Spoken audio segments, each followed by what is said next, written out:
Adik-adik, orang muda, Bapak Ibu, saudara-saudari sekalian, saya mengandaikan Bapak Ibu yang hadir di sini adalah orang-orang yang bahagia.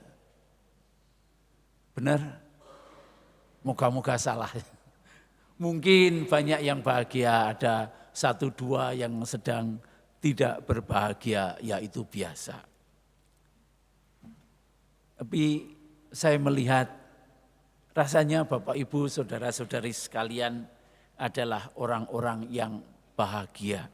Atau setidak-tidaknya yang berusaha untuk menemukan kebahagiaan. Maka bagi yang sedang mencari jalan untuk bahagia, ini jalannya. Khotbah Sabda Bahagia di Bukit merupakan bagian dari ajaran awal Tuhan kita Yesus kepada publik. Dan ajaran ini menggelegar, menghunjam ke dalam hati para pendengarnya. Ada semacam semacam penjungkir balikan pada nilai-nilai yang sudah atau sedang dianut oleh para muridnya, sehingga harus berusaha untuk menata kembali pada sebuah tata nilai yang baru.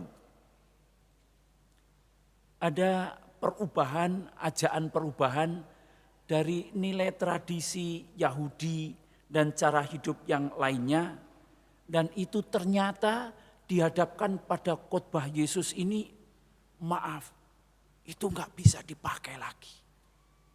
Sorry, harus ada tatanan baru. Nah,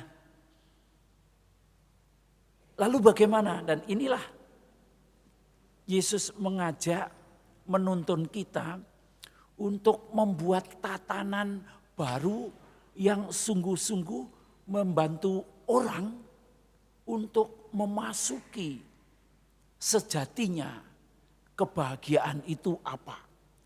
Jadi bukan kesenangan, tetapi sejatinya kebahagiaan. Saya termasuk orang yang beruntung, kadang-kadang punya kesempatan naik kereta api ke beda provinsi. Kalau saya ke Gambir, stasiun Gambir, itu menyenangkan karena melihat begitu banyak orang lalu lalang gitu. Terakhir kali saya melihat ada seorang anak kecil yang menyeret-nyeret ibunya yang sudah membawa tiket kereta api untuk mendekat pada pancang-pancang konter elektronik yang ternyata itu dikhususkan bukan untuk pemeriksaan tiket dengan kertas. Ternyata pancang-pancang itu ada kameranya, sehingga orang kalau lewat kamera itu lalu pintunya terbuka. Dan anak ini sangat pengen tahu, "Ma, kenapa begitu? Kok tiketnya enggak berlaku?" Karena yang pakai tiket itu, pakai tiket kertas harus lewat pintu yang lain. Nah, yang lewat pancang-pancang elektronik itu disebut lewat scan wajah, face scan. Jadi orang begitu wajahnya dikenali, lalu pintunya terbuka bisa jalan. Dan anak ini bertanya kepada ibunya, "Kenapa orang-orang itu boleh masuk sementara kita tidak?" Dan ibunya menjawab, "Jalur ini hanya untuk orang-orang yang wajahnya sudah dikenali oleh KAI. Yang belum silahkan lewat tempat lain." Saudara-saudari, Bapak Ibu sekalian, kalau di stasiun Gambir kita, orang bisa dikenali oleh kamera KAI itu, bahwa orang ini punya tiket dan boleh masuk. Apakah kita punya piranti untuk mengenali bahwa bapak ini, ibu ini, atau saudara ini, adik ini adalah orang yang berbahagia? Apakah ada piranti yang bisa mendeteksi bahwa orang-orang ini adalah orang-orang yang berbahagia? Ternyata mungkin alatnya tidak atau belum kita temukan, belum diproduksi.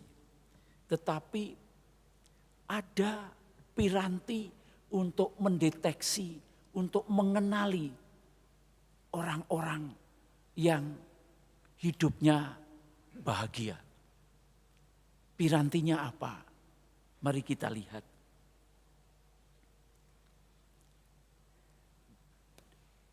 Dalam tradisi para bapak padang gurun, mereka memahami sabda Yesus khotbah di bukit ini sebagai cara hidup yang lebih dari sekedar etika, peraturan hati, tetapi sungguh sebagai jalan serius yang berkualitas untuk menuju kedekatan dengan Tuhan. Sekaligus sabda bahagia Yesus ini adalah gerakan kekuatan untuk melawan roh jahat dunia. Jadi para bapak padang gurun melihat dua hal pada sabda bahagia itu. Satu, sebagai jalan serius yang berkualitas untuk menuju kedekatan cara hidup dengan Tuhan kita Yesus, sekaligus gerakan kekuatan untuk melawan roh jahat dunia. Pada Santo Agustinus, pada beberapa ratus tahun kemudian, beliau juga melanjutkan pandangan ini. Bagi Santo Agustinus, sabda bahagia di bukit ini adalah jalan menghidupi ketulusan hati, kerendahan hati, dan belas kasih. Dan dengan itu menjadi semacam deklarasi dari dalam dirinya sendiri, bentuk perlawanan terhadap nafsu duniawi. Jadi kurang lebih sama. Dan kita pada zaman modern ini, kita juga menemukan peta baru. Tidak terlalu baru, tapi menegaskan peta cara hidup ini. Yaitu pada Paus kita Fransiskus almarhum. Paus Fransiskus menghayati, menjalani cara hidup seturut sabda bahagia ini bukan sebagai etika sosial, tetapi seperti ID card, sebagai kartu identitas yang menunjukkan tanda kemuridan orang-orang yang mengikuti Yesus secara sungguh-sungguh. Jadi bagi Paus Fransiskus, sabda bahagia ini, sebut tadi, bahagialah ini, berbahagialah begini itu, adalah tanda pengenal, ID card, kemuridan orang-orang yang hidupnya mengikuti Yesus.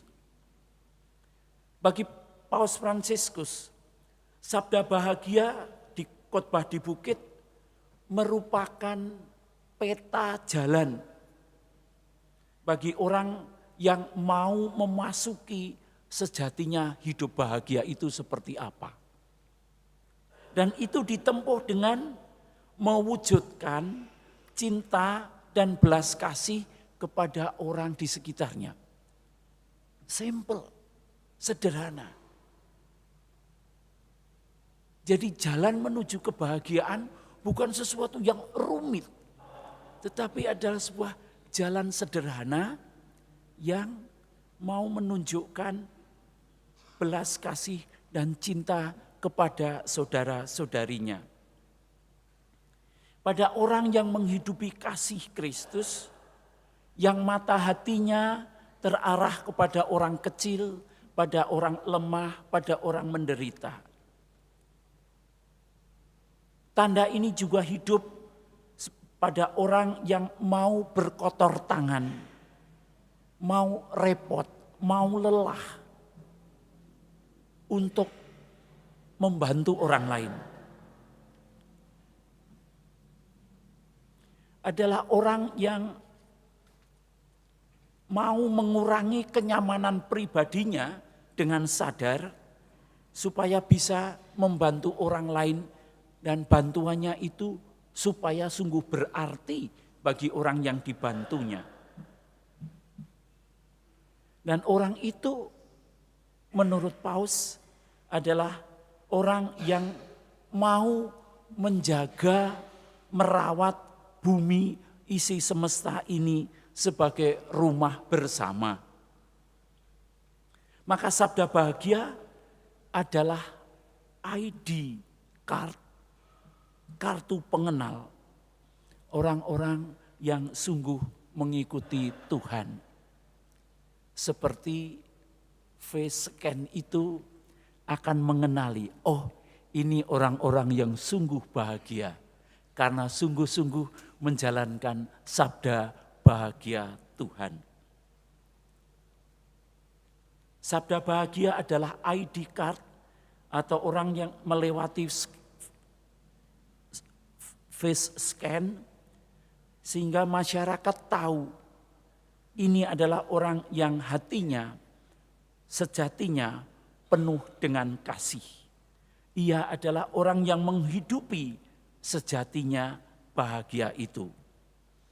Maka kalau Bapak Ibu, saudara-saudari mau bahagia benar-benar, ini jalannya. Khotbah di bukit ini jalannya. Selamat menjalani.